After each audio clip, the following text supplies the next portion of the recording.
आपको क्या लगता है, हिंदुओं के लिए अगर बोल नहीं सकते, हिंदुओं के लिए अगर बात उठा नहीं सकते, तो कम से कम जस्टिफिकेशन तो मत दीजिए कि किसी को जिंदा जला दिया गया क्योंकि भारत में हालात खराब है।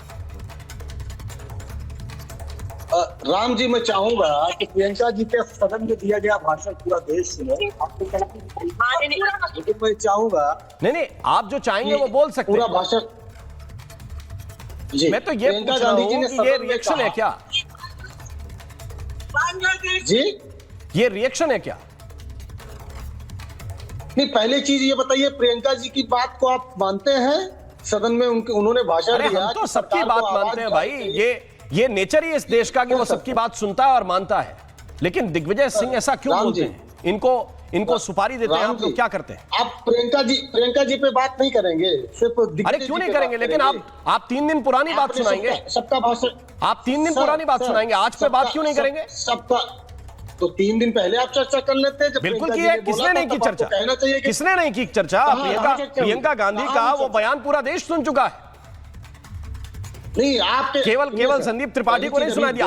आज के रेफरेंस से क्यों भाग रहे हैं? हमने सुना है। आज की बात पे जवाब दीजिए ना। मैं सिर्फ ये कह रहा हूं, अरे सर राम जी, मैं सिर्फ ये कह रहा हूं कि जैसे अभी आपने सबका बयान चलाया, प्रियंका जी के बयान को सदन में दिया गया, हमारे लोकतंत्र के मंदिर में दिया गया वो भाषण जरूर जाना चाहिए दर्शकों के बीच में, जहां पर वो कहती है ये सरकार को हमारे हिंदू भाइयों के समर्थन में आवाज उठानी चाहिए।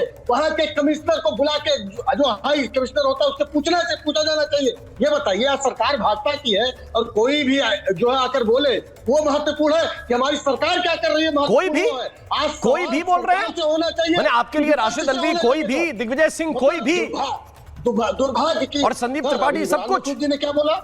इमरान मसूद जी ने क्या कहा? हमने सर पाकिस्तान, इमरान मसूद ने कहा कि उनको प्राइम मिनिस्टर बना दीजिए, तो बोलेंगी, क्या बोलेंगी फिर देखेंगे। अभी क्यों बोलेंगी नहीं, टुकड़े कर देंगी, जैसे किया था वैसे फिर टुकड़े कर देंगे। और सर किसके टुकड़े कर देंगे?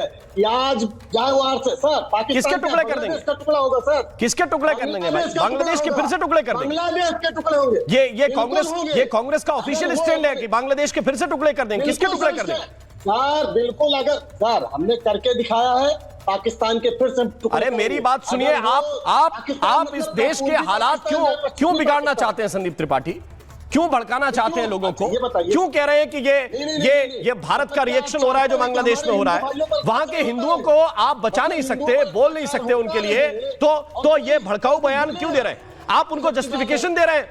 आप उन लोगों के लिए एक ढाल बनकर खड़े हो गए हैं जो वहां पर आग लगा रहे हैं हिंदुओं के परिवारों में। अरे गजब बात है, मतलब क्या गजब बात है? गांधी जी सदन में इतना बढ़िया उन्होंने बात किया, सरकार से सवाल आपने पूछे, भाई सरकार ने क्या किया इतने दिन में? बताएं हमारे भाजपा के प्रवक्ता कि इतने दिन में इस मसले पर हमने ये किया, देश जानना चाहता है। मैं तो उनसे पूछने ही जा रहा हूं, यही सवाल है। ये 200% जायज सवाल है संदीप त्रिपाठी, इस सवाल से कोई भाग नहीं रहा है।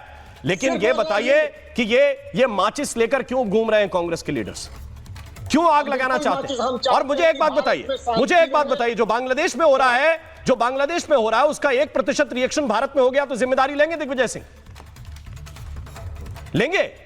सर भारत की नींव हमने इतनी बढ़िया बना रखी है सर, वो नहीं हो पाएगा। ये भारतीय जनता पार्टी कितने वर्षों से कोशिश कर रही है सर। नींव हमने इतनी बढ़िया बना रखी है और भारत में जो हो रहा है उसका रिएक्शन बांग्लादेश में हो रहा है। ये कांग्रेस, मैंने कहा इस देश का हिंदू जितना सहिष्णु है उतना पूरे विश्व में कोई नहीं है, कोई नहीं है।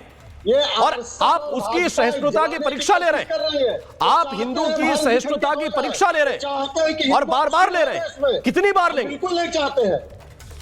किसी को अगर मरहम न लगाया जाए तो उसके जख्मों को कुरेदा न जाए, ये मेरा बहुत सीधा स्पष्ट मानना है।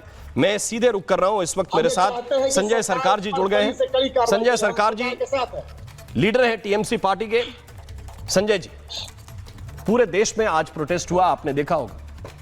दिल्ली में भी हुआ, हैदराबाद में भी हुआ, बंबई में भी हुआ, सब जगह हुआ। मुझे एक बात बताइए, आप दीदी को कोई खास दिक्कत है? वहां साधुओं पर लाठी चार्ज करने के लिए आप लोग चल दिए और फिर कहते हैं कि आवाज हम लोग उठाते हैं, हम लोग बात करते हैं, लेकिन दौड़ा कर वहां मार रहे हैं। आप जिसके हाथ में भगवा झंडा देख रहे हैं, जिसको हिंदू पा रहे हैं, दौड़ा कर मार रहे हैं। ऐसा क्यों करते हैं? अच्छा, मैं एक चीज आपको पूछना चाहता हूँ राम मोहन जी, हम न्यूज़ को पूरा खिलाफ हैं। हाँ। और अगर भारतीय जनता पार्टी के कोई नेता तारीफी आजाम बन जाएं न्यूज़ के, तो आप क्या करेंगे?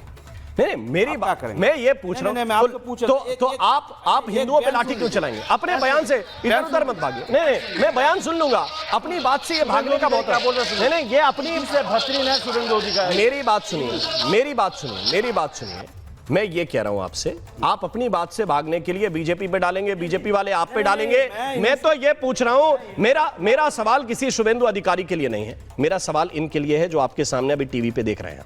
ये लाठी बजा रही है, ये बंगाल की पुलिस है। क्यों बजा रहे हैं? बताइए। एमबीसी के भीतर में किसी को घुसने अधिकार है? हाँ, ठीक है। एज पर डिप्लोमेटिक वे पे कोई रास्ता है? आप एम्बेसी के भीतर में जाकर आक्रमण कर सकता है? नहीं कर सकता। नहीं, आप मालूम है पुलिस एक एम्बेसी के आदमी को भी अरेस्ट नहीं कर सकता। क्यों नहीं? उसको देश में भेजा जाता है, लेकिन नहीं, मैं जानता हूं ना भाई, मैं नियम जानता हूं। आज दिल्ली में भी तो हुआ प्रोटेस्ट। आज दिल्ली में भी प्रोटेस्ट, बंगाल में वहां पर आज दिल्ली में प्रोटेस्ट हुआ। ये मुट्ठी भर लोग इतनी पुलिस के सामने, आपको लग रहा है संजय सरकार सामने तो देख लीजिए, ये मैं कोलकाता की तस्वीरें दिखाई है भाई। अंदर जाने का क्या जरूरत? कौन सा बाहर कीजिए ना, तो आपको बाहर बैरिकेड लगा के रोक दीजिए। कौन मना किया? बाहर बैरिकेड लगा के रोक दीजिए भाई। बैरिकेड लगा कर, लेकिन जोर जबरदस्ती अंदर घुसने ये देखिए, ये क्या है? ये डिप्लोमेटिक कोड पे ये कौन है? ना डिप्लोमेटिक कौन लोग हैं भाई? डिप्लोमेटिक कोड से क्या बोला जाएंगे? नहीं, मैं तो ये पूछ रहा हूं, अंदर आप वो एम्बेसी का प्रोटेक्शन आपका अधिकार है, लेकिन लोगों को हटाने का भी एक तरीका है ना। हम पहले उसको मना कर दिया गया, आप इस तरफ हंगामा नहीं कर सकते हैं, ठीक है? लेकिन आप जोर जबरदस्ती हंगामा कर, अगर शुभेंदु अधिकारी अगर बोला जाएंगे वो तारीफी आजान बन जाएंगे जो यूनिस दीदी से, यूनिस का सरकार बेहतरीन है, तो ये आपको नहीं लगता Bharatiya Janata party dual game कर रहे हैं? कहीं पर नहीं लग रहा है विजय जी? मैंने क्या करता हूं, आप भारतीय जनता पार्टी एक भी स्टेटमेंट दिए हैं? आप बताइए, नहीं दिए हैं। कोई भी प्रधानमंत्री से लेकर हिंदू को ऊपर अत्याचार हो, अगर आप सरकार नहीं चला पा रहे, आप छोड़ दीजिए। 72 घंटे दीदी प्रधानमंत्री हो जाएंगे, 72 घंटे के अंदर बांग्लादेश का मैप निकल जाएंगे और हिंदुस्तान के 29 स्टेट बन जाएंगे। 28 स्टेट है और एक स्टेट 29 स्टेट बना देंगे दीदी। हम दावा को सच कह सकता हूं, लेकिन भारतीय जनता पार्टी का वहां पर व्यापार करने के लिए चला जाता है। ये कौन पावर सप्लाई करेंगे? आप मेरी बात, मैं विजय जी आपको रिस्पॉन्ड कर रहे हैं, लेकिन एक बात आप समझ लीजिए, आज दिल्ली के दूतावास के बाहर हजारों लोग थे और आपसे सैकड़ों लोग नहीं संभाले गए। आप लाठी चला रहे हैं उनके ऊपर। दिल्ली में एक जगह मैंने लाठी चलती हुई नहीं देखी। ये हजारों, और विश्व हिंदू परिषद के घोषित कार्यकर्ता आए थे, वहां तो बहुत सारे साधु संत भी पहुंचे थे, यहां तो विश्व हिंदू परिषद के कार्यकर्ता थे। और देखिए जरा, ये दिल्ली के बाहर की तस्वीर है। यहां भी वही नियम लागू होंगे जो कोलकाता में लागू होंगे। लेकिन विजय जी, एक बात मुझे बताइए, क्या आपकी सरकार कर रही है?